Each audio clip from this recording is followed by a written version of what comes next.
Walang hiya kayo. May ginawa kayo, ano? May ginawa kayong kasamaan. Anong ginawa nyo? Nagpakulam ba kayo? Pinakulam nyo bang kaibigan ko? Kulam? Ang bait naman namin kung yun lang ang gagawin namin. Pwede bang mag-isip ka ng mas matindi pa ron? Barang? Tandaan mo itong bagong babala namin sa'yo, Nida.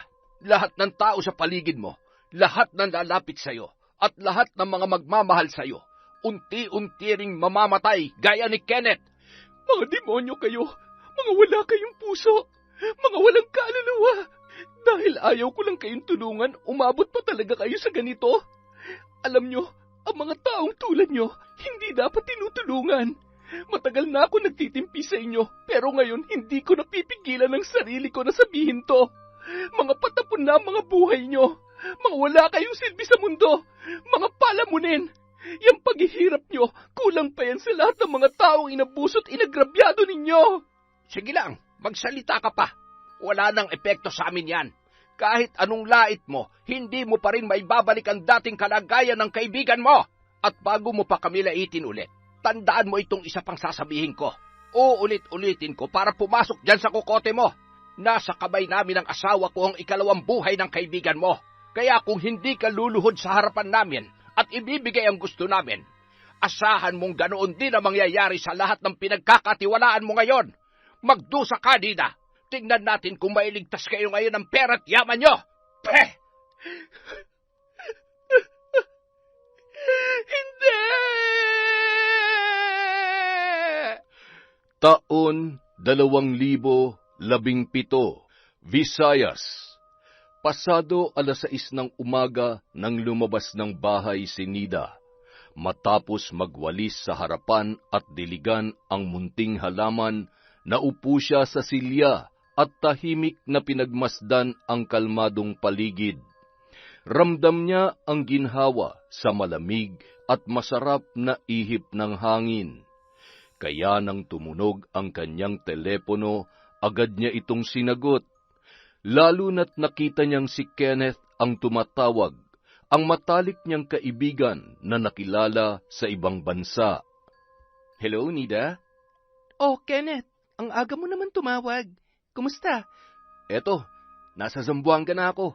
Kagabi ka pa nakauwi? Oo, pagod na pagod nga ako eh. Kaya ngayon lang ako nakatawag. Tapos, hindi ko pa nabubuksan yung mga maleta ko. Mamaya pa lang siguro pagtapos namin mag-almusal lahat.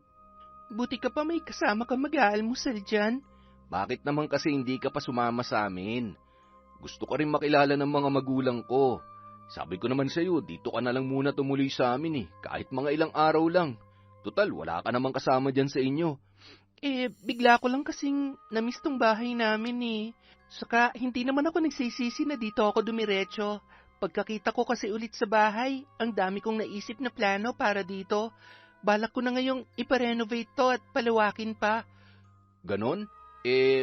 Paano na yung plano mong bumili ng bahay sa Maynila? Itutuloy ko pa rin naman yon. Kaya lang, baka matagalan pa. Uunahin ko muna sigurong ayusin ang bahay namin dito. Saka, gusto ko rin muna magpahinga ngayon eh. Kung magbabalik man ako sa trabaho, baka negosyo na lang at dun ko na lang sa Maynila gagawin. Ah, talaga? O sige, kung sa bagay, sobrang pagod mo rin talaga sa Qatar. Deserve mo rin ngayon ng mahabang pahinga. Kaya nga sige, good luck sa pagbubukas mo ng maleta mamaya ah. Sana magustuhan ng pamilya mo yung pasalubong mo sa kanila. Salamat, ikaw rin. Pero, teka nga pala, sino naman ang bibigyan mo dyan? Ang dami mo ring binili pero wala ka namang kasama sa bahay. Sino pa ba? Di natural yung mga mababait kong kamag-anak. Sa kanila ko talaga ni-reserve tong mga pasalubong ko. Nangako kasi ako dati kay nanay bago siya namatay na kapag umasenso na ako, ang uunahin kong tulungan ay yung mga kamag-anak namin na totoong nagmamalasakit sa amin. Silang tumutulong sa amin dati, wala yung kapalit. Sa kanila ko ipapadala ang mga to sa LBC since malalayo sila rito. Naks naman. Sige, tinatawag na ako ni nanay. Mukhang luto na yung almusal namin. Okay, see you later na lang ulit, Kenneth. Salamat. Pagbaba ng tawag, muling nilasap ni Nida ang sariwang hangin habang iniikot ang paningin sa maaliwalas at tahimik na paligid. Sobrang namiss niya ang ganitong pakiramdam. Parang bumalik siya sa kanyang kabataan nung mga umagang lumalabas siya ng bahay at naaabutan ang ina na nagwawalis sa harap habang tahimik pa ang paligid at kaunti pa lamang ang dumaraan.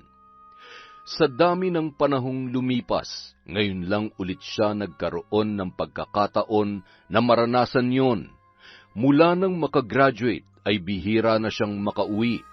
Kinailangan niyang tumira sa malayong lugar para magtrabaho.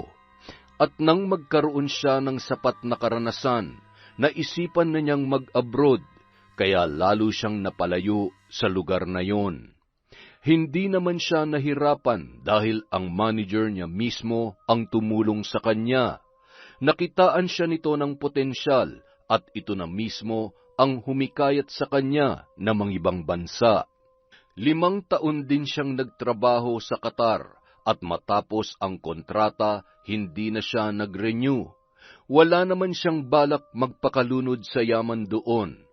Ang gusto niya lang ay makaipon ng sapat na pera para sa negosyong balak niyang simulan at saka uuwi na ng Pilipinas.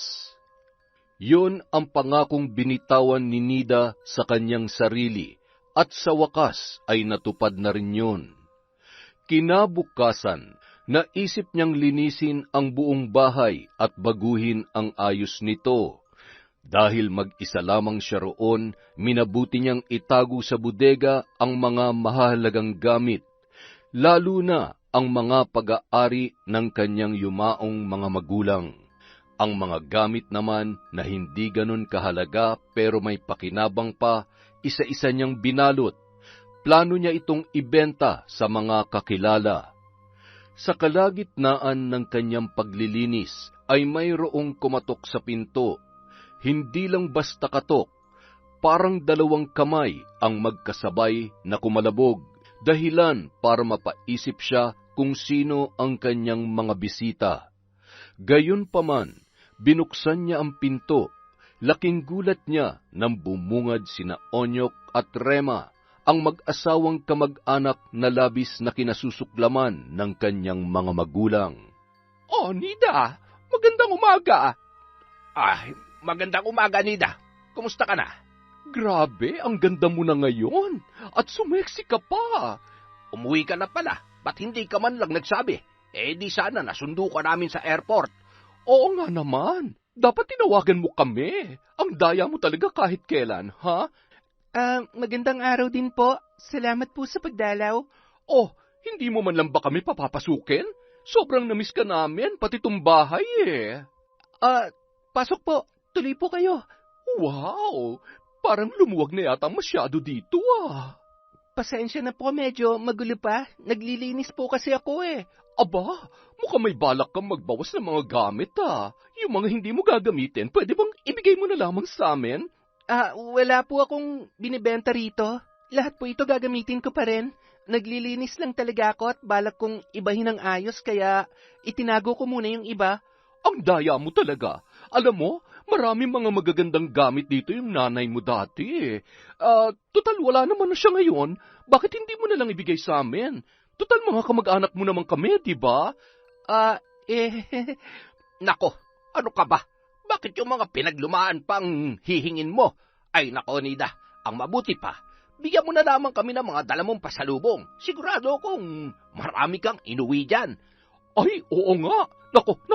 Sige, pasalubong na lang sa amin. Ano, nasan? Nasa ref ba? Tita, wala po dyan. Oh, nasaan nga? Siguro nasa kahon pa, no? Hindi mo pa siguro binubuksan. O kaya nasa maleta pa. Naku, nasa ng maleta mo? Buksan na natin at nang may pamahagi na natin yung mga pasalubong na dala-dala mo para sa mga kamag-anak mo. Tita, hindi po kasi ako nakapagdala masyado ng maraming pasalubong. Puro mga damit ko lang din po ang dala ko. Hindi naman po kasi ako magtatagal dito eh. Mga ilang linggo lang po ang bakasyon ko. Pagkatapos, babalik din ako agad at magtatagal ulit ng ilang taon doon. Siguro, pagbalik ko na lang po ulit, doon na lang po ako makakapagdala ng maraming pasalubong. Pasensya na po, tita. Naku, ano ba naman yan? Napakawalang kwenta mo naman. Ba't naman hindi ka nagdala? Ang tagal-tagal mo sa ibang bansa, tapos wala ka man lang dinala kahit konti para sa mga kamag-anak mo? Kahit para sa amin man lang ng Tito Onyok mo? Hindi mo man lang ba kami naiisip? Ay naku, mukhang nagbago ka na. Oo nga, ano ka ba naman, Nida? Saan ka nakakita ng balikbayan tapos walang dala kahit isa? Baka naman meron at ayaw mo lang ilabas.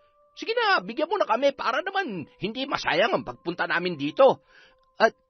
Teka lang po, sandali lang po sandali lang. Saan po ba kayo galing? Akala ko po ba nasa Leyte na kayo nakatira?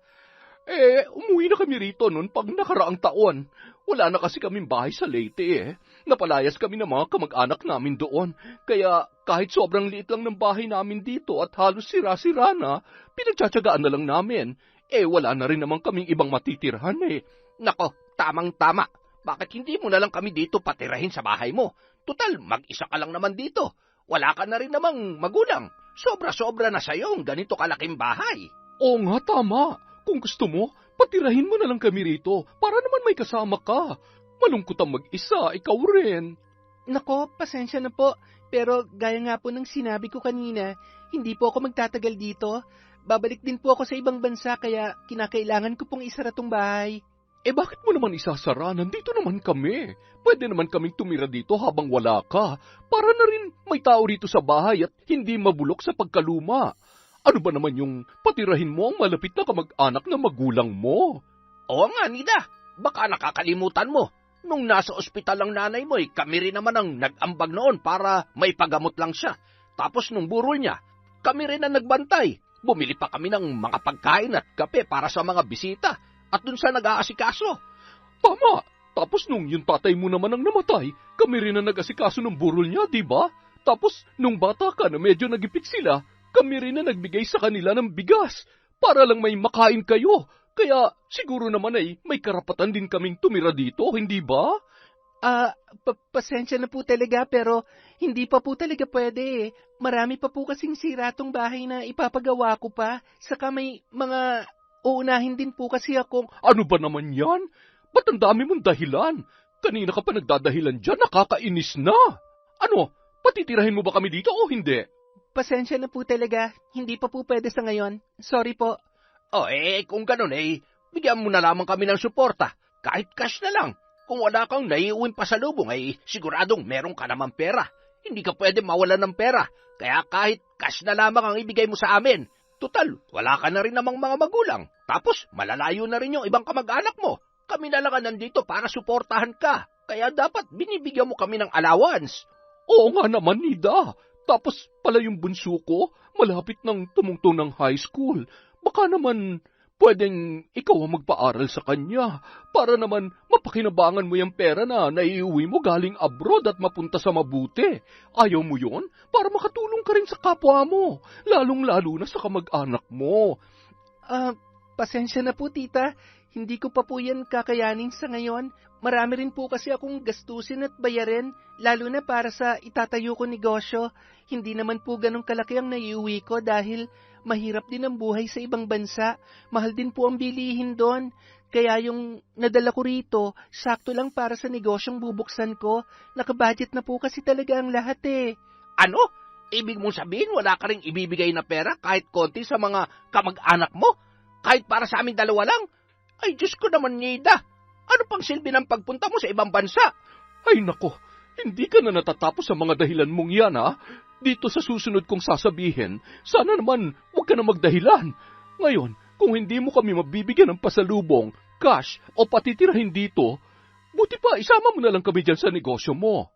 Gawin mo na lang kaming empleyado o kaya manager. Kami ang magmamanage ng budget at operation. Kesa naman kumuha ka pa ng ibang tao na hindi mo naman kakilala. Kami na lang ang kunin mo para hindi ka mahirapan. Baka maloko ka pa ng ibang tao. Sige po, pag-aaralan ko po. Sasabihan ko na lang po kayo kapag magsisimula na. Medyo mahaba-habang proseso pa po kasi yun Salamat po ha. Sigurado yan ha. Aabangan namin yan. Araw-araw naming ipapaalala sa iyo yan. Kapag humindi ka pa rito o gumawa ng dahilan, ewan ko na lang talaga. Tandaan mo lahat ng mga tinulong namin sa magulang mo. Kung meron ka mang kamag-anak na dapat mong tulungan, kami yon, Nida. Dahil kami rin lang ang kamag-anak na nagmamalasakit sa iyo. Huwag na huwag mong kakalimutan ang utang na loob niyo sa amin, bilang mga kamag-anak mo na tumulong at umalalay dati sa mga magulang mo. Oo nga, tama ang asawa ko, kaya makinig ka sa kanya. Huwag kang basta-basta gumagawa ng mga desisyon sa buhay nang hindi kami kinukonsulta. Bata ka pa. Kami ang lagi mong tatanungin para malaman namin kung nasa tuwid na direksyon ba ang daang tinatahak mo sa buhay. Ang lahat naman ng sinasabi namin ay para sa ikabubuti mo, para gumanda ang iyong kinabukasan. Oo nga. Ay, sige. Hindi na kami magtatagal dito. Hihintayin namin yung update sa negosyo mo kung kailan kami magsisimula sa trabaho, ha? Saka ayoko ng mababang posisyon lang. Gusto ko yung nasa managerial role. Oo nga, tama. Kaya, sige, Nida, balitaan mo kami, ha? Lagi ka naming bibisitahin dito. Total, malapit lang naman ang bahay namin dito, eh. Konting kembot lang, narito na kami. Sige po. Maraming salamat po ulit sa pagdalaw. Bago kami umalis, wala ka man lang bang ibibigay dyan? Kahit maliit lang. Kahit pamasahe lang namin sa motor. Ang init kasi. Nakakatamad maglakad. Baka ma-stroke kami. Oo nga naman. Saka kahit pang merienda man lang o kaya pang kape. Ay, Diyos ko, ang liit-liit na lang ng hinihingi namin. Sana naman makapagbigay ka man lang kahit konti. Sige po. Eto po ang 3,000. Pang merienda at pamasahin niyo po. Ayun, sige. Maraming salamat dito, ha? Basta balitaan mo kami sa negosyong itatayo natin. Sige po. Salamat po ulit, tita. Pagkalabas ng mag-asawa at nang makalayo na ang mga yun, saka pa lamang napabuga ng malalim na buntong hininga si Nida. Para siyang sasabog sa galit. Ngayon lang kumulo ng ganoon katindi ang kanyang dugo. Napilitan pa siyang magsinungaling. Sinabi niyang babalik siya sa ibang bansa kahit hindi naman totoo. Imbis na maging masaya at puno ng nostalgia ang pagbabalik niya rito sa bansa, nagkaroon pa siya ng panibagong problema. Sa lahat ng kanilang kamag-anak, sina Rema at Onyok, ang labis na kinamumuhian ng kanyang mga magulang. Higit pa ang perwisyong idinulot ng mag-asawa kesa sa kahit anong tulong na naibigay ng mga ito noon. Dahil sa kanila, tuluyan nang nawala ang gana ni Nida na maglinis. Nagpasya na lamang siya na ipagpatuloy yon kinabukasan. Namasyal muna siya sa bayan para kahit papaano ay makalanghap ng sariwang hangin at mahimasmasan sa sakit ng ulong iniwan ng bunganga ng mag-asawa. Pagsapit ng gabi, kausap muli niya sa cellphone ang kaibigang si Kenneth habang nakahiga sa paborito niyang papag. Grabe, sobrang uminit talaga ang ulo ko kanina. Nawalan ako ng ganang mag-ayos dito sa bahay. Napalabas tuloy ako nang wala sa oras. Baka kasi bigla silang bumalik dito at mangulit na naman eh.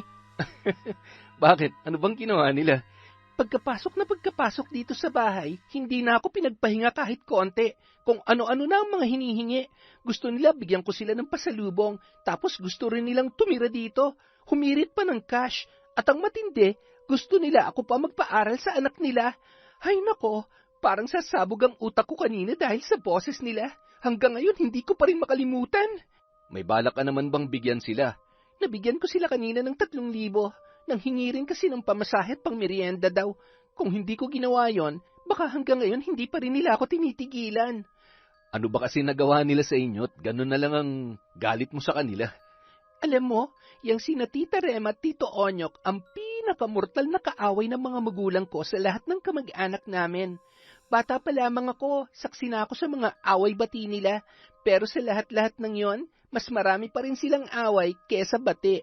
Hindi lang ako nakasaksi noon pati mga tao sa paligid namin noon at iba pang kamag-anak namin ang nakasaksi kung gaano kasama ang ugali ng dalawang yon. Wow, grabe pala. Pero curious lang ako malaman. Willing ka bang mag-share? Alam mo kasi, pinagmamalaki nila kanina yung mga tinulong daw nila sa mga magulang ko. Una yung bigas na binigay nila nung nagipit kami. Natatandaan ko pa yun eh. Elementary pa lang ako noon at bagong lipat pa lang kami. Oo, nagbigay nga sila ng 1 kilo ng bigas, pero pagkatapos noon wala na. Hindi na nasundan kahit kailan. Ang nakatulong talaga sa amin noon ay yung kapitbahay namin na nagbigay talaga ng marami sa tatay ko tapos nagpautang din para makabawi kami. At nung time na nagkaroon na ulit ng trabaho si tatay, binayaran niya rin yung utang namin yun sa kapitbahay namin. Kaya wala naging problema. Tapos, heto pa, pinagmamalaki rin nila na nag-ambag daw sila nung maospital ang nanay ko. Alam mo ba kung magkano yun? 500 piso lang naman. Saka, hindi nga rin namin nagamit yun sa mga gamot Sa pamasahe lang din napunta yun. Yung kaibigan lang din ng tatay ko na balikbayan ang nagbigay sa amin ng pinansyal na tulong para mairaos no ng nanay ko sa lahat ng gastusin sa ospital hanggang sa makauwi siya. Tapos, isa pang pinagmamalaki nila, yung itinulong daw nila sa burol ng mga magulang ko.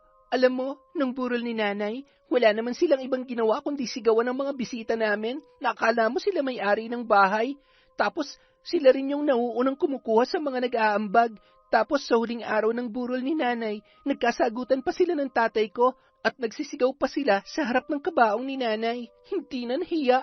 At nung si tatay naman ang namatay, ganun din ang ginawa nila. Pinagkukuha rin nila mga abuloy. At nung makuha na nila yung gusto nila, umalis na sila kaagad ni hindi na sumama sa paghatid sa huling hantungan. Bukod sa mga yon, marami pa silang perwisyo na idinulot sa amin noon. Yung nanay ko namatay na lang na puno ng sama ng loob sa kanila. Tapos, nag-e-expect sila ngayon na tulong mula sa akin? Okay, sige, relax. Huminga ka. Grabe naman pala yung mga tita at tito mo. Hindi lang talaga sa magjowa ang toxic na relasyon, no? Pati na rin sa pamilya at kamag-anak. Sinabi mo pa. Tapos, alam mo ba yung isang bagay na sobrang ikinainis ko talaga kanina? Gusto nila na kumonsulta ako sa kanila sa lahat ng gagawin ko sa buhay. Huwag daw ako magdedesisyon agad nang hindi sinasabi sa kanila. Ang kakapal ng muka. Akala mo naman silang bumuhay sa akin at tumulong para makalipad ako ng Qatar?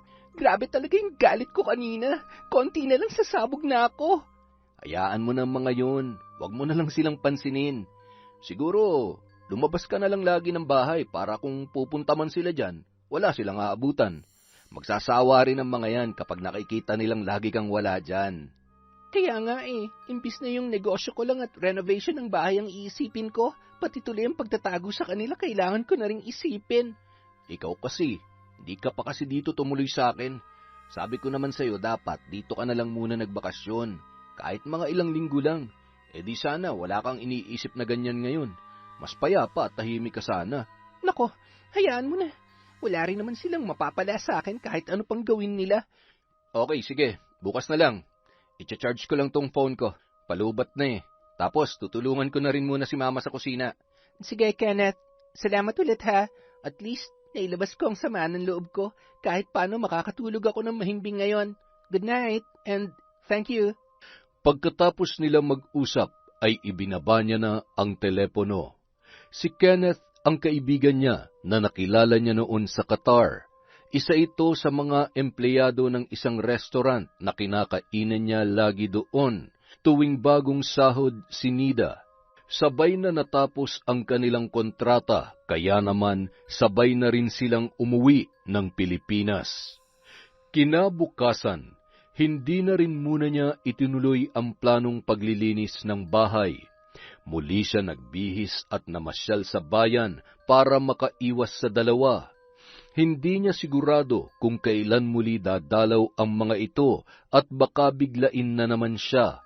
Hindi pa siya handang humarap sa kanyang tiyo at tiyahin matapos ang nangyari kahapon.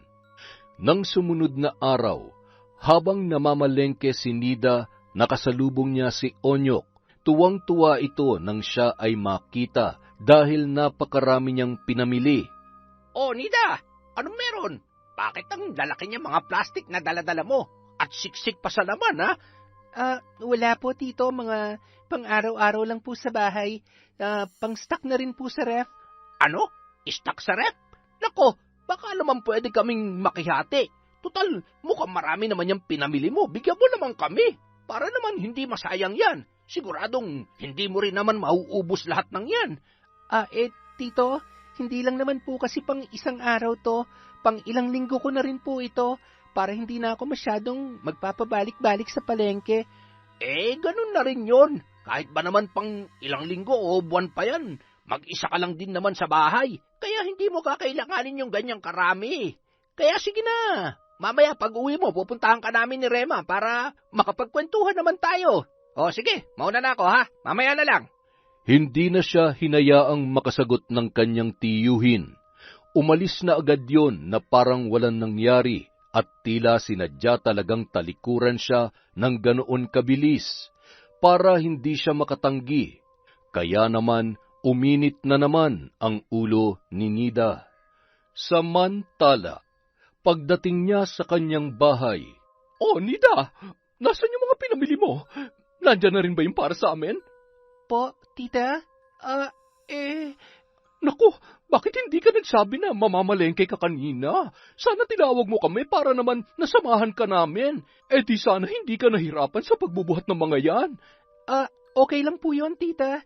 Hindi naman gaano mabigat eh. Naku, ang daming karne at gulay Eto sa amin na tong kalahati Tapos ito palang mga bawang at sibuyas. Kukuha na rin ako Pati yung mga delata, pahingi na rin kami ha. Saka tong maling, paborito to ng anak ko Pati tong prutas, para healthy, di ba? Para mabawasan ang mga sakit-sakit sa katawan natin. Tong plastic, ibalot mo na mga yan.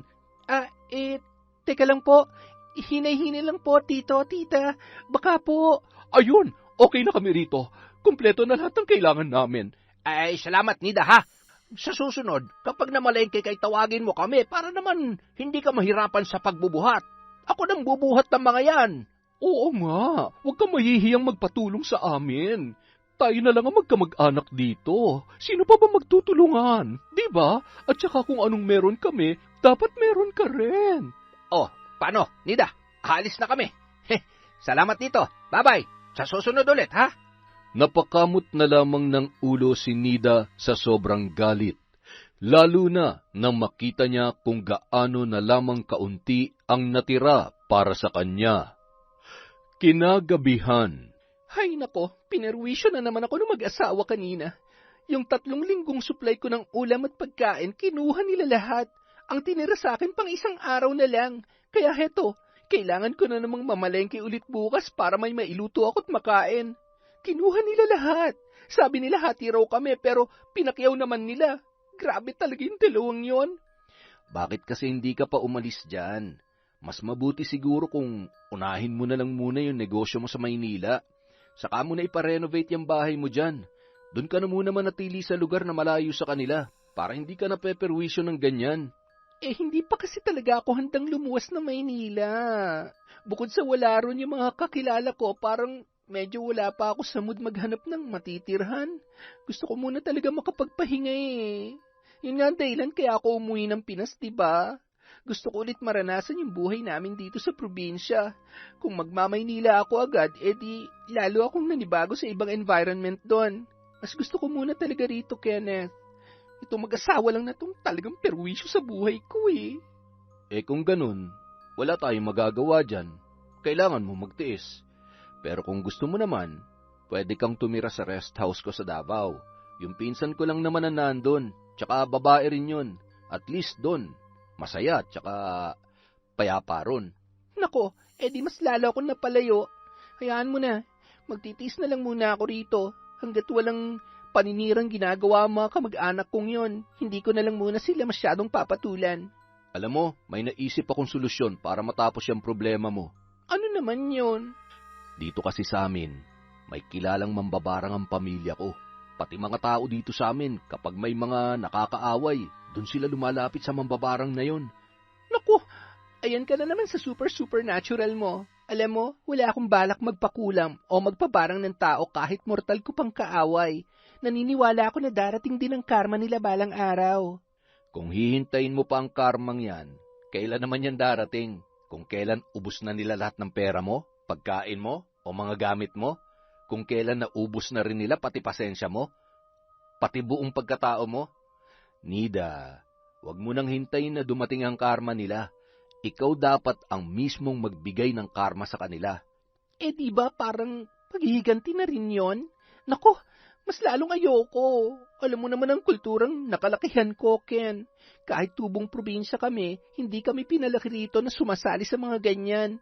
Pinalaki kaming walang ibang kinikilala kundi ang pangalan at kapangyarihan ng Diyos. Hindi ko naman kinukontra yung paniniwala mo. Ang sakin lang, mas lalo ka mapeperwisyo kung hihintayin mo pang dumating ang karma nila. Siguro, madali lang sabihin yan ngayon dahil hindi ka pa nila masyadong nagugulo. Simple pa lang ang hinihingi nila. Paano kung dumating ang araw na kapag ang hiningi na nila, yung hindi mo na kayang ibigay?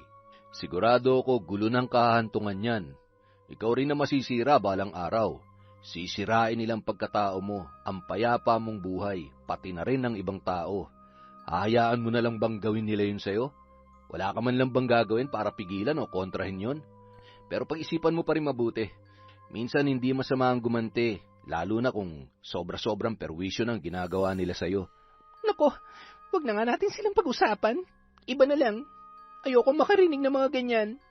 Sige, ganito na lang. Susubukan kong kausapin ng mama ko. Sana payagan nila akong bumisita dyan kahit mga ilang linggo lang. Tutal, kilala ka rin naman nila at malapit na rin ang loob nila sa'yo. Tapos, isasama ko na rin yung pinsan kong si Geraldine para may kasama ka rin dyan. Para kung guguluhin ka man nila, at least may kakampi ka. Hindi ka magmumukhang kawawa. At saka, para may kasama ka rin sa bahay. Tapos, kung gusto mo, isasama ka na rin namin pauwi rito sa Zamboanga. Kahit mga ilang linggo ka lang din. Para makapagbakasyon ka naman sa lugar na malayong malayo sa mga abusado mong kamag-anak. Ano, deal? Sige, pag-iisipan ko yan. Huwag mo nang pag-isipan. Ang kailangan mo ngayon, peace of mind. Alam naman natin na kaya ka umuwi dyan para maranasan mo uli ang tahimik niyong pamumuhay nun sa probinsya. Kaya lang, dapat mo rin isipin na parte na lang yan ang nakaraan mo at hindi na mauulit pa. Matatanda na tayo, hindi na natin mararamdaman ulit yung kaparehong vibe na una nating naramdaman ng mga bata pa tayo. Hindi lang tayo nagbabago, pati na rin ang environment natin. Kaya sa halip na magpakalunod ka sa nostalgia, isipin mo na lang ang mga gusto mong gawin sa future mo. At hanggat may panahon ka pa, simulan mo na agad. Huwag mo nang patagalin pa. Grabe ha, ang lakas mo talaga mang-gaslight. Oo na, payag na akong pumunta ka rito para may kasama ako. Tapos pag uwi nyo, sama na rin ako para makapagbakasyon naman ako dyan. You know, akala ko tatanggi ka na naman eh. Alam mo, kahit hindi ko gusto yung mga kamag-anak mong yan, isang bagay lang ang sumasang-ayon ako sa kanila. Yun ay yung lagi kang tumatanggi. Paano kahit sa akin din? Kahit nung nasa Qatar pa tayo, panay ang tanggi mo sa mga gimmick natin. Naku, tumigil ka na nga. Basta sabihan mo lang ako kung kailan kayo pupunta para makapaghanda ako. Huwag ka na maghanda, kumain na lang tayo sa labas. Baka mamaya pagdating namin dyan, ubus na yan ng tito at tita mo. Sige na nga, ang dami mong alam eh. Nang sumunod na araw, kasalukuyang nagsasampay si Nida ng mga nilabhang damit sa labas ng kanilang bahay nang biglang dumating sina Onyok at Rema. Nasira na naman ang kanyang araw matapos marinig ang boses ng mga ito. O Nida, naglalaba ka? Tapos na po, nagsasampay na lang. Bakit naman hindi mo ako tinawag? Sana ako na lang ang inutusan mo maglaba para hindi ka na napagod. Pwede ka naman magtawag na lang ng taong babayaran mo para gumawa ng mga gawaing bahay rito eh. At ako na ang taong yun. Hindi naman na po kailangan. Kaya ko naman ang mga gawain dito sa bahay. Pwede ka ba naming makausap, iha? Bakit po? Tungkol po saan? Halika. Pumasok muna tayo sa loob. Kami na mauuna, ha? Ay, teka lang po. Sandali lang. Wow! Ang linis naman itong bahay. Ang sarap magtapak. Hubarin mo rin yung tsinelas mo. Ang lamig-lamig nitong sahig eh. Para malamigan din yung mga paa natin. Kanina pa kasi namamawi sa sobrang init eh. Oo nga. Sobrang linis na. Tapos sobrang presko pa. Tapos ang lalambot din nitong mga unan sa sopa. Grabe. Ang sarap tumira dito ah. Teka po. Sandali lang. Huwag naman po kayo magkalat at magdala ng dumi dito. Kalilinis ko lamang po ng bahay. Grabe naman, napakaselan mo. Mga kamag-anak mo naman kami, kaya kahit magkalat at magdumi kami rito, ano naman ang problema? Ayaw mo pa kasi kaming patirahin dito para kami nang gagawa sa lahat ng gawaing bahay. Babayaran mo na lamang kami para wala ka ng problema at hindi ka na mapapagod. Hindi ka rin kasi marunong eh. Ay, oo nga pala, Nida. May ipapakita kami sa'yo. Heto nga pala yung bill namin sa tubig at kuryente. Tapos ito rin yung resibo sa apartment na inuupahan namin. Yung tubig namin nasa 800, yung kuryente naman nasa 3,000. At yung apartment namin, 2,500 yun buwan-buwan. Gusto sana namin na ikaw na magbayad ng lahat ng ito. Total naman ay nakapag-abroad ka at malaki ang kinita mo. Para sana yung kinikita namin sa pagtitinda at paglalako namin ay mailaan na lamang namin sa pang-tuition ng mga anak namin. Siyempre, bilang kapalit, kami na lamang ang maglilinis at magbabantay rito sa bahay mo. Tapos, kami na rin ang magluluto ng pagkain mo. Oo nga, Nida. Isipin mo na lang din lahat ng itinulong namin sa mga magulang mo noon. Alalahanin mo, kami ang nag-asikaso sa burol nila. Kami rin ang nag-ambagan noong na-ospital sila.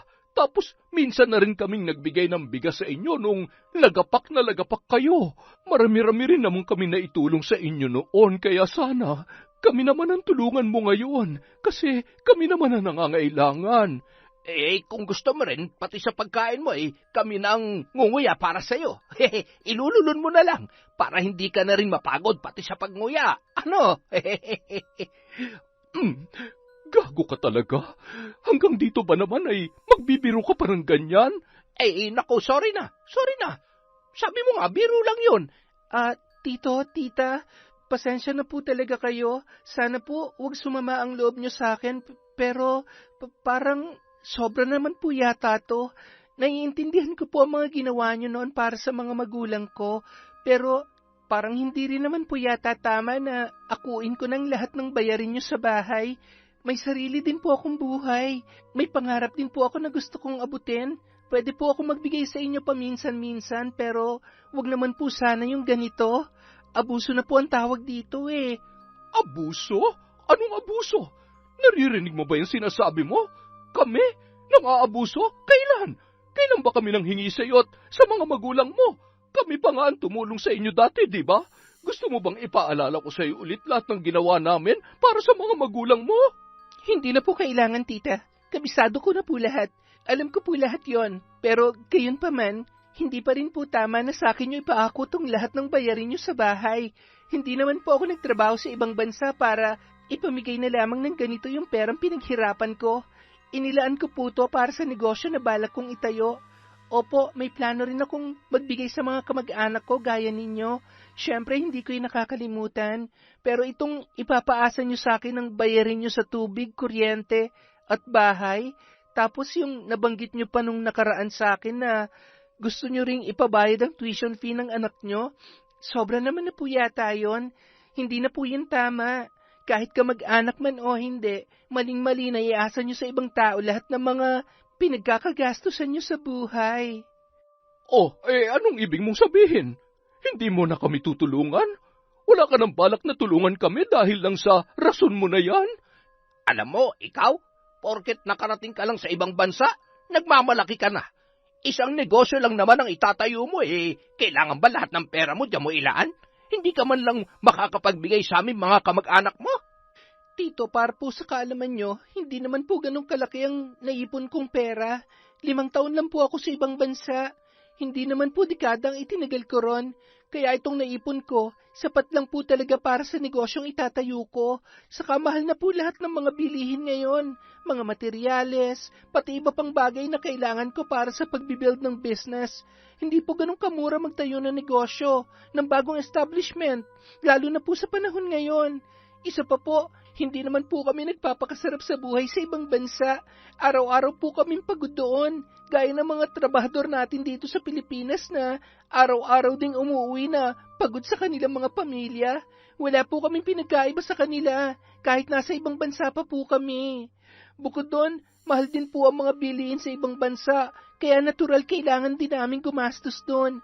Kaya sana po, maintindihan nyo na kwentado ng lahat ng paglalaanan ko ng pera ko. Pwede ko po kayong bigyan pero hindi pwede yung kanyang klase na pang-abuso na, tiyo. Aba, at di ba ka na rin magsasalita ngayon, ha? Ang sabihin mo, mayabang ka na. Malaki na ang ulo mo. Wala ka ng balak magbigay ng tulong sa mga kamag-anak niyong tumulong sa inyo. Wala ka palang pinagkaiba sa mga magulang mo. Pare-pareho lang kayong masasama ang ugali. Halika na nga, Rema. Umalis na tayo rito. Pero ito ang tandaan mo, ha? Hindi pa tayo tapos. Sisingilin ka namin sa lahat ng itinulong namin sa mga magulang mo at pagbabayarin ka namin sa pagmamaramot mo sa amin. Bakit ba ganyan po kayo magsalita? Masama nang dating sa inyo nun. Kayo nga po itong umaabuso eh. Kayo pa may gana magalit. Sana magkaroon naman po kayo ng respeto sa sarili ninyo. Kung hindi kayo binibigyan, huwag kayo manghingi. At kung binigyan man kayo, huwag naman yung aabuso na kayo. Kung may pabor kayong hihingin, pwede kayo makiusap sa maayos na paraan. Hindi yung binibigla niyo ako ng ganyan. Basta, humanda ka sa gagawin namin. Makikita mo kung bakit kami kinatatakutan sa aming lugar at kung bakit kami napalayas sa Leyte. Humanda ka! Padabog na lumabas ng bahay ang mag-asawa, pagkatapos ay pabagsak pang sinara ang pinto ni Nida. Napabuntong hininga na lamang siya at napakamot sa kanyang ulo. Sobrang bigat na naman ng kanyang dibdib dahil sa galit. Ganap nang sira ang kanyang araw at hindi niya na alam kung kailan ulit makaka-recover dahil doon. Pagsapit ng gabi, magkausap silang muli ni Kenneth sa cellphone. Ken, nakausap mo na bang mama mo? Oo, pinayagan na nila ako. Gusto ko rin daw nila makita ulit, kaya pumayag na sila na bisitahin kita dyan kahit mga ilang araw lang, kasama yung pinsan kong si Geraldine. Pagkatapos, ikaw naman ang isasama namin dito. Kasado ng plano natin, ha? Sana huwag ka nang umatras. Sayang ang panahon. Huwag kang mag-alala, hindi ko naatrasan yan. Parang gusto ko nang bumilis ang araw eh. Hindi na ako makapaghintay. Sina Tita Rema at Tito Onyo kasi sobra akong binadrip kanina. Oh, bakit? Pumunta na naman dyan? Oo, no. Nangyari na nga ang inaasahan ko. Nagkasagutan na kami. Sobrang tindi ng mga sinabi nila. Grabe. Hindi ko sila kinaya. Hindi ko kinaya yung kakapalan ng mukha nila. Ay nako, kaya sana talaga sundin mo yung payo ko. Naunahin mo na muna ang business na gagawin mo sa Maynila. At huwag mo na munang iparenovate yung bahay nyo. Lalo't dyan rin pala sila nakatira. Siguradong araw-araw ka lang guguluhin ng mga yan. Kung gusto mo ng totoong peace of mind, umalis ka na muna dyan. Oo na. Yan nga talagang gagawin ko ngayon. Sayang talaga, ang dami ko pa naman sanang balak ayusin dito sa bahay bago ako magbukas ng bagong chapter ng buhay ko sa Manila. Kaso parang may iba na yata ang plano. Buwisit kasi sila eh. Ayaw talaga nila akong tigilan. Nagbanta pa sila na pagbabayarin daw nila ako sa pagsusungit ko at sa kayabangan ko. Tingnan mo nga naman ang mga ugali. Sila na nga ang nang-aabuso, sila pang may ganang magbanta at manumpa. So ano, ayaw mo pa rin i-consider yung sinabi ko? Ayaw mo pa rin ilapit yan sa mambabarang nakilala ng parents ko? Para maturuan sila ng leksyon at mapabilis ang karma nila. Naku, wag na. Wala akong balak dumihan ng kamay ko sa ganyan. Ako na lang ang lalayo para wala ng gulo. Bahala ka. Basta itong sinasabi ko sa'yo, balang araw, kakailanganin mo rin to. Hindi mo alam kung anong pwedeng gawin ng mga kamag-anak mong yan, kaya dapat palagi ka ring handa. Dami namang alam eh. Sige na nga, lalayo na ako rito. Basta ayoko lang talagang ma-involve sa ganyan. Isang araw, magkasabay na kumakain sina Rema at Onyok sa mesa. Nasa eskwela ang lahat ng kanilang mga anak. Awang-awa sila sa sarili dahil isang sardinas lang ang kanilang ulam at pinaghahatian pa nilang dalawa yon. Ang problema, masyadong matakaw si Rema at hindi kasya sa kanya ang isang delata. Kaya naisip ni Onyok na ibigay na lang sa kanya ang lahat ng laman at sarsa na lamang ang inulam nito sa kanin. Ang sardinas ding yon ay inutang lang nila sa tindahan. Lahat kasi ng perang ibinigay sa kanila ni Nida noong mga nakaraang linggo bago sila mag-away ay naggastos na nila sa pagsusugal. Ay, bisit. Kakasawa na magsugal. Lagi tayong talo ngayon Saan pa kaya tayo kukuha ng pera? Yung mga nakuha natin kay Nida, ubos na. Hindi man lamang natin napakinabangan dahil natalo na lahat sa sugal. At imposible makahingi pa tayo ron ulit. Siguradong galit na yun sa atin. Ay nako, hindi pwede yon. Hindi tayo pwedeng talikuran ng babaeng yon. Baka nakakalimutan mo, tayo na lang ang pinakamalapit niyang kamag-anak. Yung ibang mga kamag-anak na magulang niya nasa malalayong lugar na, kaya hindi pwedeng hindi niya tayo tulungan. Anong gagawin natin? Paano pa tayo lalapit sa kanya? Nagalit na nga siya, hindi ba? Akong bahala. Itutuloy ko yung banta natin sa kanya. Kapag tinalikuran niya pa tayo ulit at nagmalaki pa siya, good luck na lang sa kanya. Tingnan ko lang kung hindi maubos yung pera niya sa gagawin ko. At kahit gastusin pa niyang lahat ng yaman niya sa pagpapagamot, hindi na siya gagaling pa. Teka, huwag mo sabihing ipapabarang mo siya kay Ampong Sinag. Ano pa nga ba? Si Ampong Sinag na lang ang natitira nating kakampi. Kahit mahirap lang siya tulad natin, maaasahan naman natin siya pagdating sa ganitong bagay. Kapag may gusto tayong parusahan ay siyang kasangga natin, hindi ba? Ay, nako. Bahala ka na kung anong gusto mong gawin. Basta ko, hindi ko mapapatawad ang babaeng yan. Sus, lalo naman ako. Kahit anong pagmamakaawa ang gawin niya, hindi ko babawiin ang sumpang ibibigay ko sa kanya. Kaya lang kung lalapit tayo ulit kay Ampong Sinag, dapat may maibigay pa rin tayo kahit kaunti, kahit hindi pera, para naman hindi nakakahiya at hindi niya isiping inaabuso natin siya. Mangutang na lamang tayo ng 100 tinapay dyan sa bakery, o kaya manghingi ka ng manok kay paring Oka. Malay mo, bigyan ka pa niya. Pero mas mabuti sigurong magmasid muna tayo ulit kay Nida. Alamin muna natin kung ano mga ginagawa niya. Imposible naman kasi na wala siyang ibang taong pinagbibigyan ng mga pera niya. Paniguradong may ibang tinutulungan yan at ayaw niya lamang sabihin sa atin. Oo nga, usong-uso pa naman yan ngayon. Kadalasan, kapag may sama ng loob ang isang tao sa mga kamag-anak nila, yung ibang tao pang gugustuhin nilang tulungan, yung hindi nila kadugo. Kapag nalaman natin kung sino yung iba pang tinutulungan niya, ipabarang na rin natin. Uubusin natin ang mga buwisit na yan. Nang mga sumunod na linggo, nakadiskarte ng pamasahe sina Rema at Onyok papunta sa bayan. Kaya naman bumiyahe sila roon para puntahan ang ilan sa kanilang mga kakilala. Magbabaka sakali muli na makahiram ng pera para may pangsugal.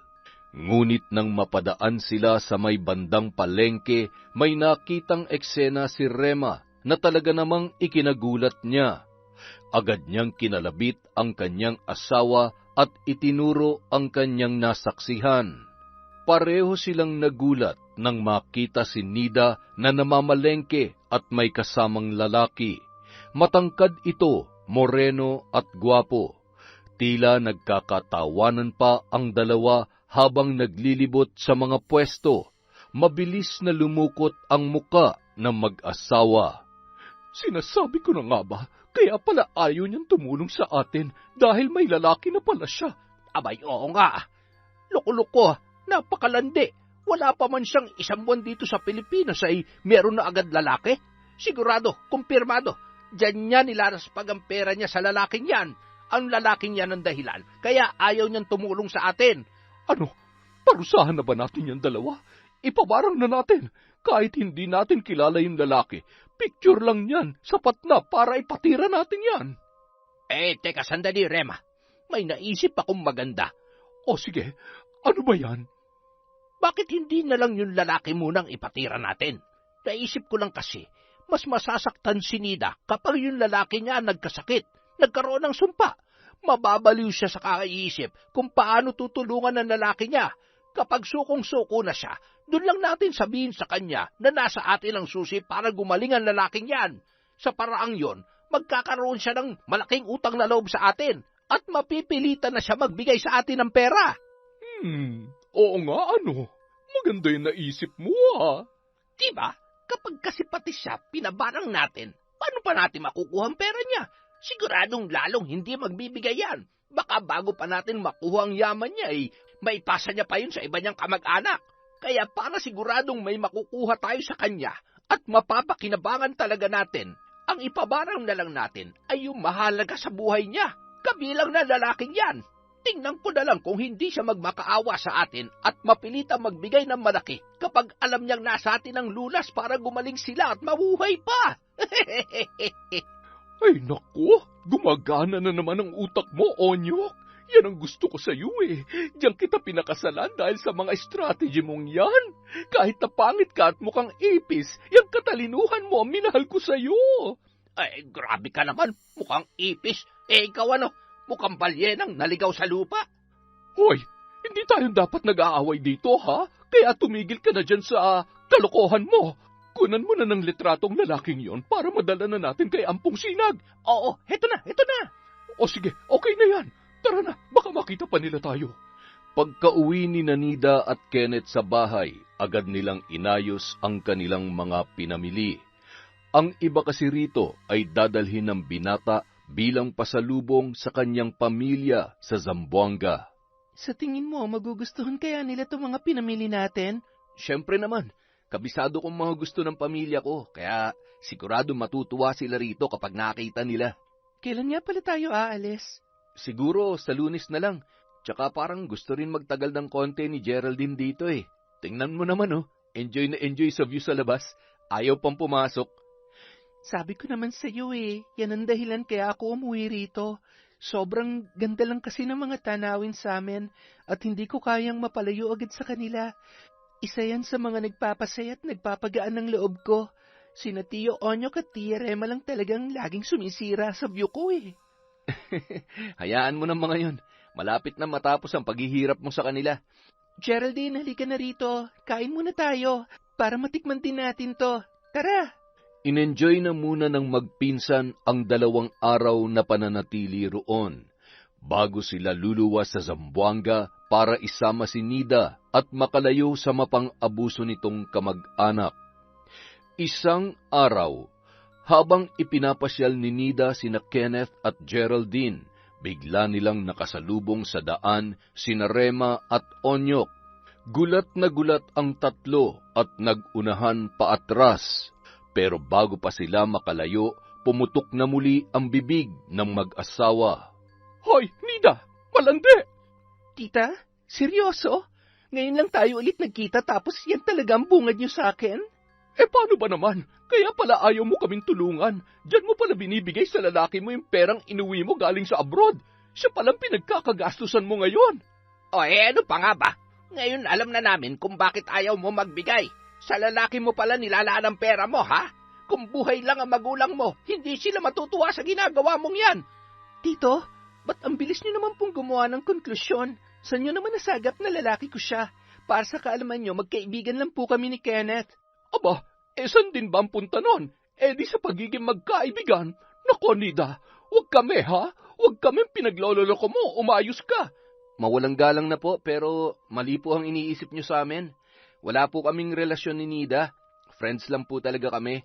Nagkakilala po kami sa Qatar at sabay na nakauwi rito sa Pilipinas. Higit po sa lahat, hindi po niya sa akin inilalaan ng pera niya. May sarili po akong pera. Nagtrabaho rin po ako sa ibang bansa kaya meron akong pera. At hindi ko kailangang humingi sa iba. Nako, mamatay na ang sinungaling. Talaga po. Sana talaga mamatay na ang mga sinungaling. Isama na rin natin yung ibang tao na tamang hinala at mapang-abuso sa mga kamag-anak nilang lumalaban ng patas. Sana rin, mamatay na yung mga matataliman dila at makakati ang bunganga na walang ibang nasa utak, kundi ang manghusga at humingi ng wala sa lugar. Aba, pinariringgan mo ba kami? Gusto mo yata na suntukan eh. Ay, hindi po ako mahilig makipag-away at hindi ko na rin po problema kung may tinatamaan man dyan. Saka, kayo na rin po mismo nagsabi na mamatay na sana ang sinungaling. Kami, tiwala kaming magkaibigan lang talaga kami at walang bahid ng kasinungalingan doon. Hindi tulad ng iba dyan na tamang hinala lang kahit alam nila sa sarili nila na hindi totoo ang mga pinaparatang nila. Yun po ang mga totoong sinungaling. Hoy, huwag mong pinagsasalitaan ng ganyan ang asawa ko, ha? Matuto kang gumalang. Sige lang, manlait ka lang. Humanda ka sa akin, lalaki ka. Humanda ka. Pagsisisihan mo ang araw na kinalaban mo kami. Humanda kayong lahat sa gagawin namin. Oras na mangyari yun, kayo pa mismo lalapit sa amin para magmakaawa sa mga buhay nyo. Hintayin nyo lang. Pagkasabi noon, tumalikod at umalis na ang mag-asawa. Naiwang nakatunganga sina Nida at Kenneth na halos mamula ang mga muka sa sobrang galit. Pagkarating sa bahay, Si Kenneth naman ang panayang bunganga kay Nida. Grabe yung mga kamag-anak mo. Ngayon ko lang napatunayan kung gaano sila kalala. Ngayon ko lang din sila nakilala pero yung dugo ko, sobrang pinainit nila. At sila pa talaga may gana magbanta. Sarap hambalusin at pagbuhuli ng mga dila. Sabi ko naman sa'yo, di ba? Ngayon alam mo ng pakiramdam. Sayang talaga tong ganda ng lugar kung lagi mo rin silang makikita. Masisira talaga ang araw mo. Nako, hindi ka na talaga pwede rito. Araw-araw ka nilang bubisitin. Baka magkasakit ka pa sa sobrang stress. Dapat talaga sumama ka sa amin sa Zamboanga. Doon ka na muna magbakasyon. Tapos kapag ready ka ng simula ng business mo, doon ka na lang lumuwas pa Maynila. Huwag ka na munang bumalik dito hanggat nandito sila. Oh, hinay-hinay lang. Ikaw na ang nasa stress dyan. Oh, eto, inom ka muna ng tubig para mahimasmasan ka. Ay, grabe talaga. Pinainit nila ang ulo ko. Samantala, nagpunta naman sina Rema at Onyok sa bahay ng kakilala nilang matandang mambabarang. Matatagpuan ang tahanan nito sa pinakadulong bahagi ng kanilang bayan, kung saan wala nang masyadong tao ang nagagawi dahil sa delikadong kalikasan. Maraming mababangis na hayop ang gumagala roon na kapag nakakita ng tao ay walang pag-aatubili nila itong inaatake at nilalapa ng buhay. Ngunit sa lahat ng mga nagdadaan doon, sina Rema at Onyok lang ang hindi inaatake ng mga yon. Dahil kilala na sila ng mga ito. Ang mga hayop na yon ay alaga rin mismo ng matanda. Siya ang kumokontrol at nagdidikta rito kung sino ang dapat atakihin sa kanyang mga nagiging panauhin. Ampong Sinag, salamat po sa pagpapatuloy niyo sa amin dito. Muli po kaming lumalapit para humingi ng tulong na bigyan ng masaklap na parusa ang taong ito. Ito po yung kanyang larawan. Makinis, matangkad at matipuno. Ito ang mga biktima na matagal ko nang hinahanap. Tanggapin niyo rin po sana itong alay namin sa inyo bilang kapalit ng aming hinihingi. May dala po kaming manok, biik at masasarap na tinapay. Ay, hindi na sana kayo nag-abala pa. Hindi naman ako nang hihingi ng kapalit sa mga bagay na ibinibigay ko. Talagang nasa dugo ko na magbigay ng kasamaan at kamalasan sa kahit na sino. Ang paggawa ng masama sa kapwa ang tanging bumubuhay sa akin. Pero maraming salamat sa inyong mga alay. Mabubusog na rin dyan ang aking mga alaga sa labas. Pagkatapos nilang maibigay ang alay, kinuha na ng matandang mambabarang ang litrato ng lalaki na walang iba kundi si Kenneth. Sa loob ng isang garapon na may langis at puno ng mga patay na halaman, ibinabad patayo ng matandang babae ang litrato. Nasa gilid lang silang dalawa nakaupo at pinapanood ang matanda sa ritual na isinasagawa nito sa gitnang bahagi ng munti nitong bahay. Kahit hindi na ito ang unang beses na nagpunta sila roon, hindi pa rin nila maiwasang kilabutan sa itsura ng paligid. Bukod sa ilaw ng lampara na tanging nagsisilbing liwanag sa loob, agaw pansin din ang malalaking lumang papel na punong-puno ng mga sulat o alpabetong hindi nila maunawaan na nakasabit sa pader. Nagsimulang umawit ang matandang mambabarang sa wika na hindi nila maintindihan. Habang itinatapat nito ang ilalim ng kutsara sa apoy ng kandila, sa ibabaw naman noon may isang langis na tila pinapainit ng matanda. Habang ito ay umaawit, bigla namang nagsipag-ungol ang mga hayop na nasa labas. Halos mapayakap ang mag-asawa sa isa't isa. Pagkatapos bulungan ng matanda ang kutsara, ibinuhos na nito ang pinainit na langis sa loob ng garapon. Sunod ay sumalok naman ito ng dugo sa isang maliit pang garapon, at yun naman ang pinainit nito sa ibabaw ng kandila. Mga dugo yun ng pinagsama-samang hayop na kanyang iniaalay sa ritual. Matapos nitong dasalan ng ilang minuto ang dugo, yun naman ang ibinuhos niya sa garapon. Sa sumunod na bahagi, naglabas ng isang buhay na insekto ang matanda at itinali nito sa kutsara. Pagkatapos, ayon ang sunod niyang pinainit sa kandila. Nang maprito sa init ng apoy ang insekto, yun ang huli niyang inihulog sa garapon. Bago niya tinakpan yun at itinutok ang ilalim sa apoy ng kandila, muli itong umawit ng dasal habang iniikot-ikot ang naturang garapon. Sa pagtatapos ng ritual, sumabay rin sa paghinto ang pag-ungol at alulong ng mga ligaw na hayop sa labas. Kasunod noon ang pag-alisan ng makakapal na ulap na kanina'y bumabalot sa buwan. Nagbalik ang liwanag sa buong paligid. Samantala, hindi naman nagkamali ng desisyon si Nida na sumama sa kaibigan para magbakasyon sa kanilang bahay. Bukod sa mabait ang mga magulang nito, marami rin siyang mga babaeng pinsan, kaya hindi nawawalan ng kausap si Nida. Kakaiba ang kanyang sayang nararamdaman kumpara nung unang beses na uwi niya sa kanilang probinsya. Higit sa lahat, madali rin niyang nakalimutan dito ang mga ginawa sa kanya ni Rema at Onyok. Sa isang iglap ay nanumbalik ang kanyang sigla. Nang mga sumunod na araw, nagkaroon ng pabalik-balik na lagnat si Kenneth, kaya naman ang nakasama niya na lamang sa kanyang paggala ay ang mga pinsan nitong babae, kabilang na si Geraldine. Dahil sa karamdaman, hindi na siya nasamahan ni Kenneth sa kanyang 2 linggong bakasyon, ni hindi rin siya naihatid nito sa terminal. Pabalik-balik pa rin kasi ang masamang pakiramdam ng binata, kaya pinili na lamang ng kanyang mga magulang na magpahingayon sa kanyang silid. Nang makabalik si Nida sa kanilang probinsya, wala na siyang balak magtagal. Mag-eempake na lamang siya ng mga gamit na gusto niyang dalhin sa Maynila. 3 araw lang ang kanyang itatagal doon. Pagkatapos niyang maisaayos ang lahat, itutuloy niya na ang mungkahi sa kanya ng kaibigan na sa Maynila na tumira para ituloy ang pagtatayo ng kanyang negosyo at tuluyan na makaiwas sa mga mapang-abuso niyang kamag-anak.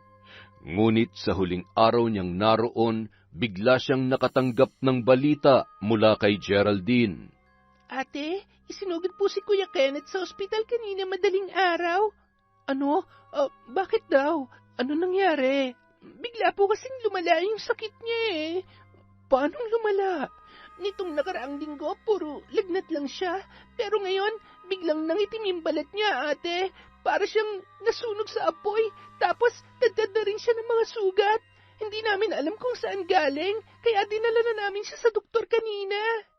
Kumusta naman siya ngayon? Ano raw ang balita? Hindi pa tapos yung mga test ng doktor sa kanya. Sa ngayon, binigyan lang muna siya ng painkillers kasi kanina pa siya umiyak at dumadaing sa mga sugat niya, ate. Naku po, Diyos ko, ano kaya nangyari kay Kenneth? Pwede ka bang mag-send ng picture? Gusto ko lang siyang makita. Sige ate, wait lang ha. Saglit na ibinaba ng babae ang tawag at nagpadala ng litrato sa messenger. Ganoon na lamang ang pagkasindak niya nang makita ang kalunos-lunos na itsura ni Kenneth. Anong klaseng sakit kaya ang dumapo sa kanyang kaibigan? Hindi niya maiwasang mangilabot sa lahat ng mga pumapasok sa kanyang isip. Sa huli, napadasal na lamang siya na sana ay maging maayos pa ang kalagayan ni Kenneth.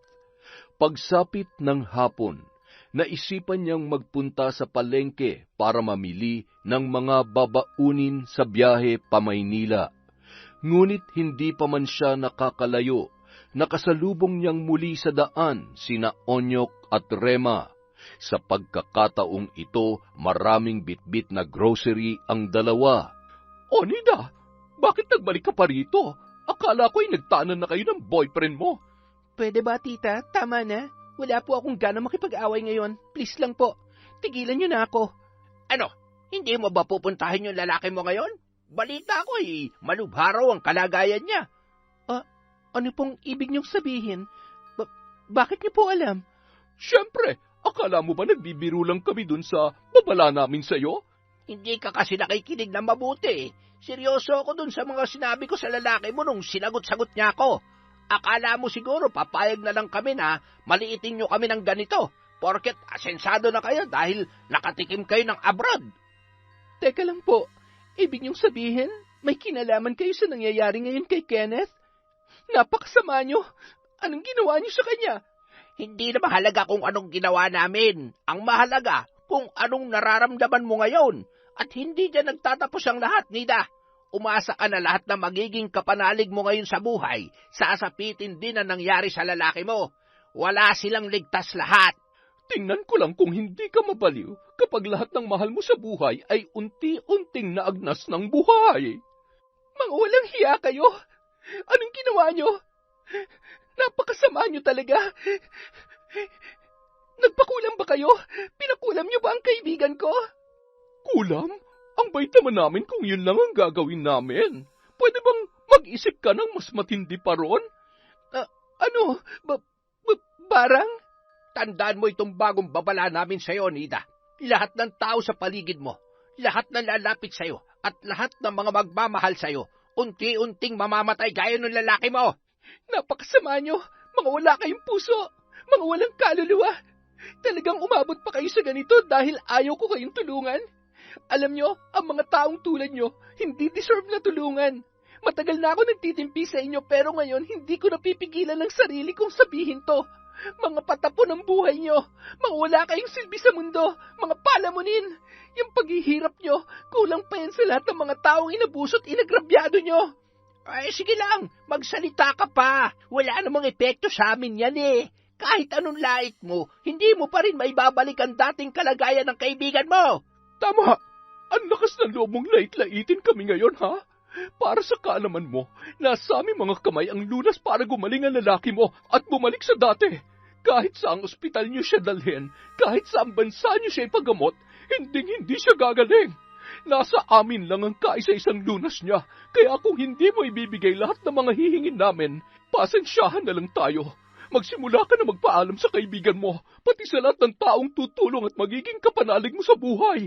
At bago mo pa kami lait-laitin, tandaan mo tong isa pang huling sasabihin ko. Uulit-ulitin ko na para pumasok dyan sa kokote mo. Nasa mga kamay namin ng asawa ko ang ikalawang buhay ng kaibigan mo. Kaya kung hindi ka luluhod sa harapan namin at ibibigay ang gusto namin, asahan mong ganun din ang mangyayari sa lahat ng pinagkakatiwalaan mo ngayon. Magdusa ka, Nida. Tingnan natin kung mailigtas kayo ngayon ng pera at yaman nyo. Pwe! Hindi! Pagkatapos siyang duraan ni Onyok, tinalikuran na lang siya ng mag-asawa na parang basura. Hindi na siya nakapagsalita pa. Napaluhod na lamang si Nida at hindi na napigilan ang pagbulusok ng kanyang mga luha. Hindi natuloy ang kanyang pag-alis ng sumunod na araw. Magdamag siyang nagkulong sa kwarto at walang patid na umiyak. Halos ilang araw siyang nanatili sa bahay at hindi lumalabas. Laging malalim ang iniisip at madalas nawala sa sarili. Hanggang sa mapagpasyahan niyang sabihin na sa pamilya ni Kenneth ang totoo. Nang medyo mahimasmasan si Nida, si Geraldine ang una niyang tinawagan. Hello, Geraldine? Oh, ate, buti napatawag ka. Awang-awa na ako kay Kuya Ken. Hanggang ngayon hindi pa rin siya gumagaling. Lalo pag lumalala ang kalagayan niya. Geraldine, andyan bang parents ni Kenneth? Nasa ospital sila nagbabantay. Ako mamaya pang gabi ang punta ko doon, ate. Bakit? Hindi na ako makakapaghintay ng gabi. Sa'yo ko na sasabihin to. Gusto kong ipaalam mo agad sa kanila. Bakit, ate? Ano pa yon? Mukhang alam ko na kung sino ang gumawa nito kay Kenneth. Ha? Anong ibig mo sabihin? Sino? Binabarang siya, Geraldine. Binarang si Kenneth. Ano? Bakit? Binarang siya ng mga kamag-anak ko. Sina Tia Rema at Tio Onyok, silang may kagagawan nito. Inamin na rin nila sa akin noong nakaraang linggo. Pinagbantaan pa nila ako na kapag hindi ko raw sila sinunod, gagawin pa nila ito sa iba kong kamag-anak. Ha? Bakit naman nila ginagawa yon? Natatandaan mo pa ba nung nandito kayo? Hindi ba nakasagutan nila si Kenneth? Tapos nagbanta sila sa atin, lalo na kay Kenneth. Ito na nga yun. Ginagawa na nila. Naku, paano yan? Paano natin matutulungan si Kuya Ken? Base sa mga naririnig ko rito sa amin, pwedeng matalo ang kapangyarihan ng mambabarang kung kukontrahin ito ng kapwa mambabarang. Tapos, may nabanggit din si Kenneth sa akin na may kakilala raw na mambabarang ang mga magulang niya. Kaya sabihan mo sila agad mamaya pagbalik mo ron. Ibibigay ko sa iyong litrato ng mga taong gumawa sa kanya nito. Ikaw nang bahala magsabi sa mga magulang niya, ha? Ay, sige ate, gagawin ko para kay Kuya Ken. Mga walang hiya sila. Grabe yung mga kamag-anak mo. Sila pang may ganang gumawa nito ngayon. Noong una, ayoko pa sanang ma-involve sa ganitong bagay Pero ngayon, handa na akong makipagtulungan kahit ano pang ipagawa niyo sa akin. Gusto kong parusahan na rin ang mga taong yon. Habang binibilang ni Rema ang kanilang pera, napalingon siya sa asawa na nakahiga sa kama. Oy, Onyok! Paubos na itong perang napanalunan mo sa bingo. Kailan ka ba magsusugal ulit? Wala na tayong pambili ng bigas at ulam. Hindi na to aabot sa susunod na linggo. Ay, teka lang muna. Masama pa ang pakiramdam ko. Nung isang araw pa masama ang pakiramdam mo Ba't di ka kasi bumili ng biogesic doon sa butika? Kahit mga ilang piraso lang. Hindi lang naman yun ang nararamdaman ko Medyo nakangati rin ako. Masakit ang buong katawan ko. Di magpatingin ka ron sa libreng center sa bayan para gumaling ka na dyan at baka diskarte ka na ulit ang pera. Ikaw lang muna dumiskarte.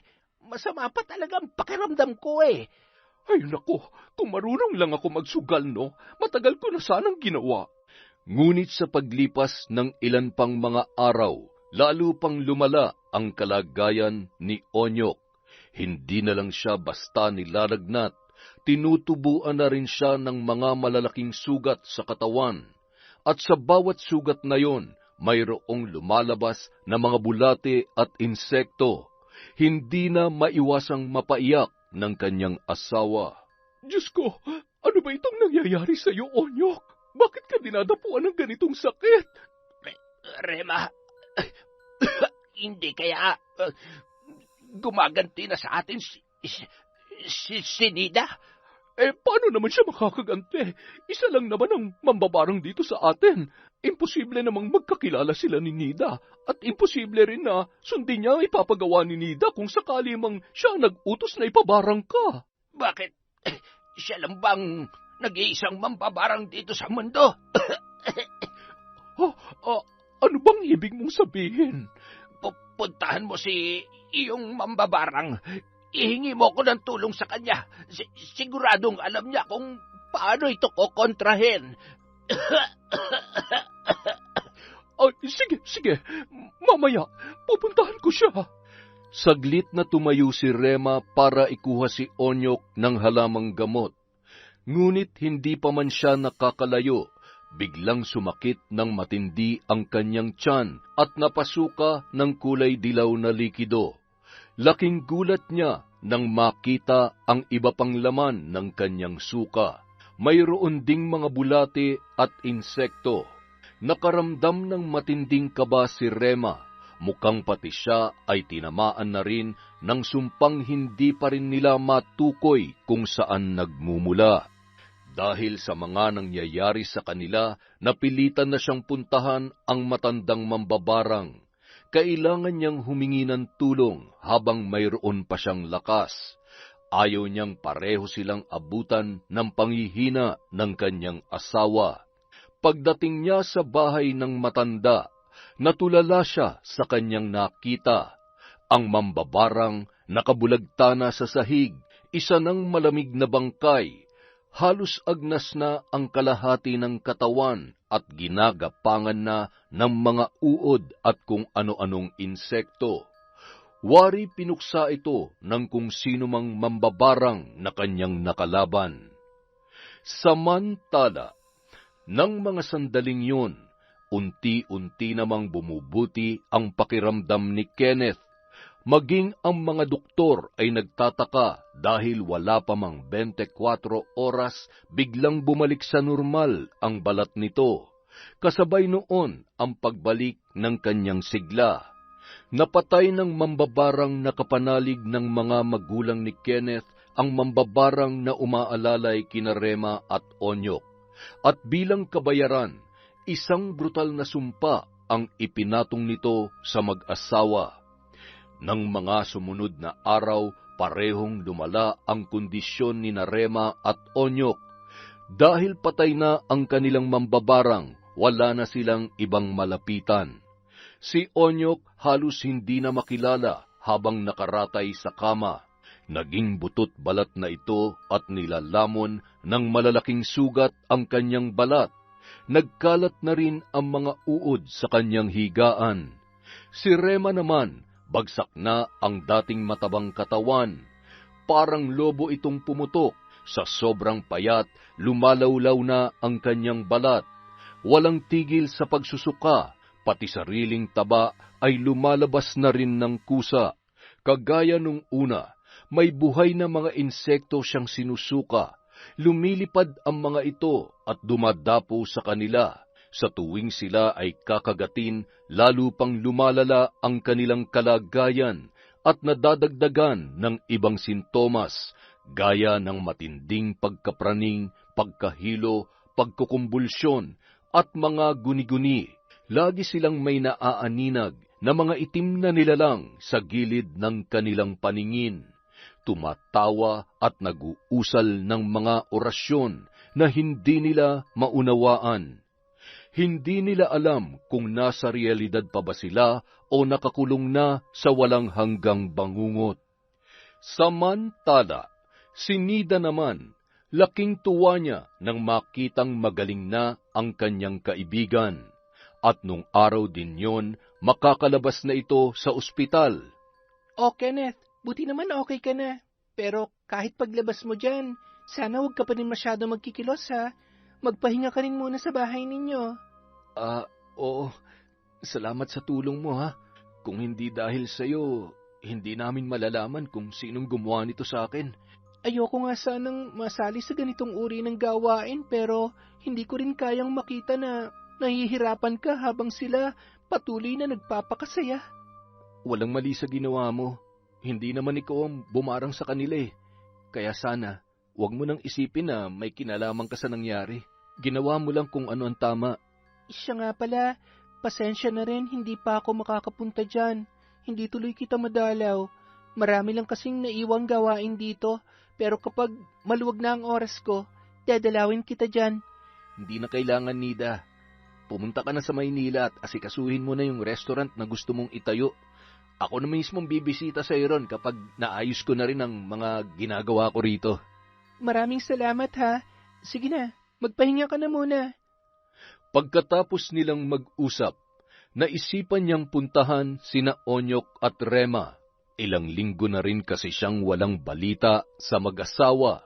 Gusto niyang makita ang kalagayan ng mga yon. Pero sa labas pa lamang ng bahay, bumungad na agad sa kanya ang kumpulan ng mga tao. Napilitan siyang makipagsiksikan para makapasok.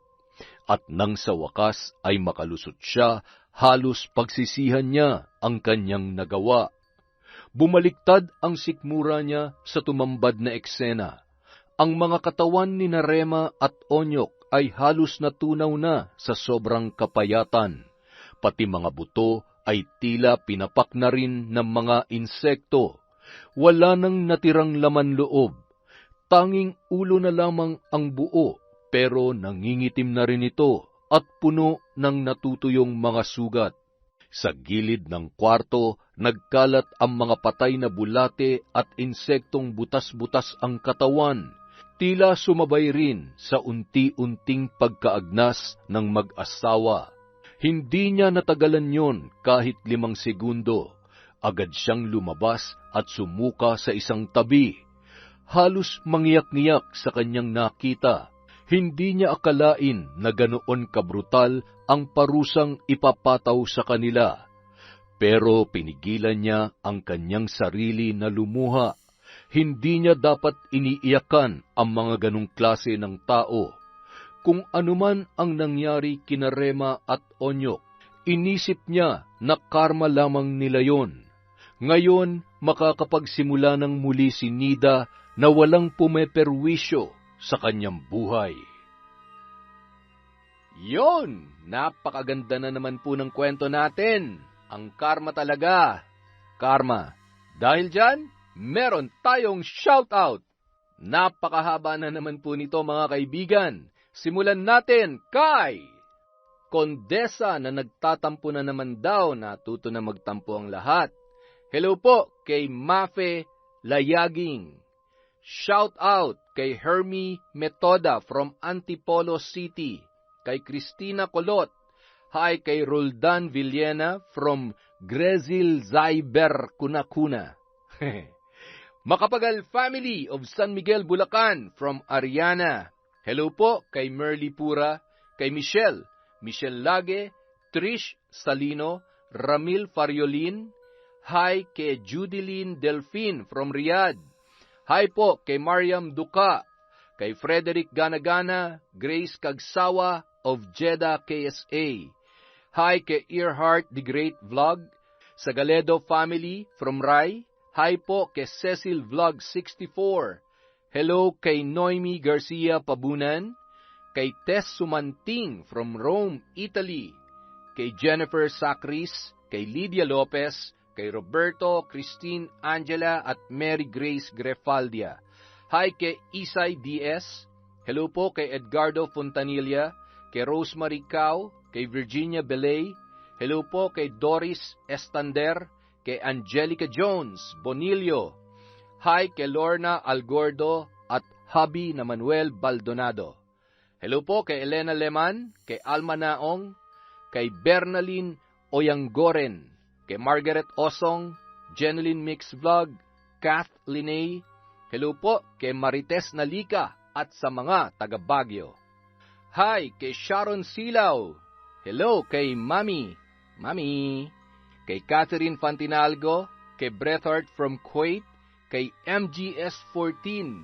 Hello po kay Paldox, my favorite song collection from Kuwait. Hi kay Cat Burglar Cutie, cute. Kay Chris Alcantara, kay Siren Carmen. Hello po kay Vicky Yabut, kay Marjorie Dequilla from BGC Taguig. Hi po kay Junie, kay Filipina Palsario, kay Odessa Lejano. Hello po kay Violi Leharso, kay Michelle Cedron. Hi kay Dimples Yumi, kay Dreamdre from Alaminos, Pangasinan. Shout out kay I Love Traveled. Hi kay Joan Acosta, kay Alex Ermina from Antique. Hi po kay Amy Viray from Talim Island. Hello po kay Heli Borja, kay Angelina Suyat. Hi kay Marvin Paneda, boss, kay Elmer Calatero, kay Christoph Migi from Cristina Agad. Hello po kay Freda Madeja. Kumusta po kayong lahat? Mag-iingat po kayo. Hi po kay Kathy Lavilla from Lambunaw, Iloilo. Happy birthday kay Hannah Maylin Sesgundo noon pong May 21. Bekenemen. Hi kay Resel Galope. Hello po kay Willie Galvez.